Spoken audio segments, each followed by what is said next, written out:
Hey, we have some interesting news and updates today. Hello everyone, Beat here, and I will keep you updated on Android emulation.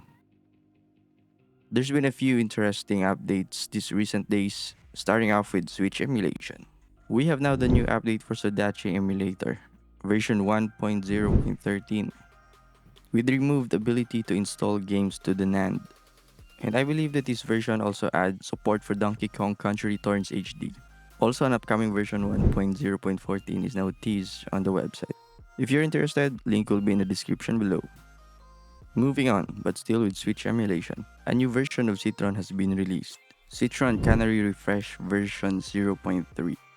I was surprised that this can run Donkey Kong Country Returns HD while being released earlier than Sudachi.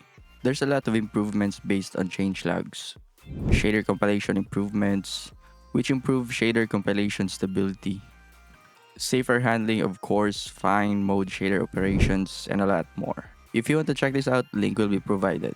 I don't know about you, but based on testing, this performs somewhat similar to other use of works. But we'll see in the future.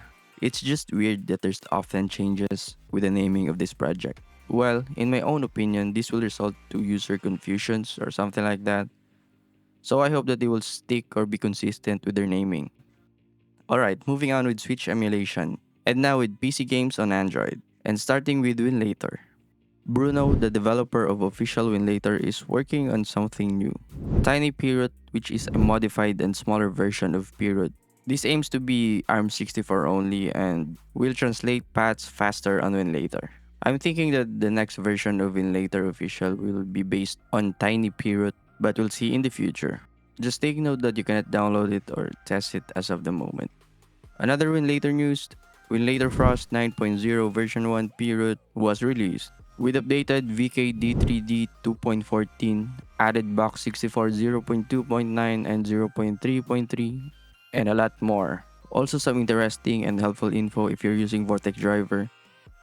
DXVK 2.4.1.1 and 2.5.3.0 is incompatible with Vortex driver. Another Winlator related stuff, Mango HUD for Winlator glibc was released.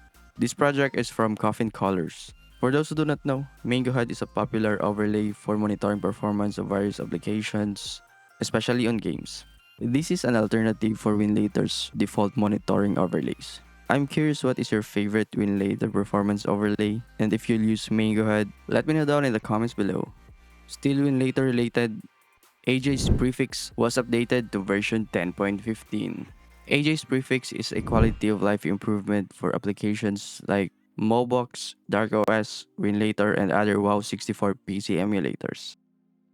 This basically transfers your game save location to another drive so that you can conveniently and easily sync your saves on your games. It also has multiple fixes for specific games. Installation and download links will be in the description below.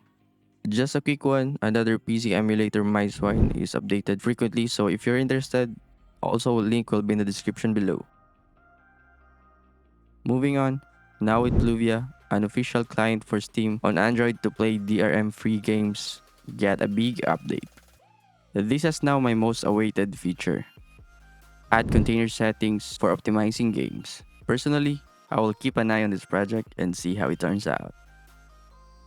Last on this news and probably the most interesting one, Xiaomi unveils their new Winlator-like application, Winplay.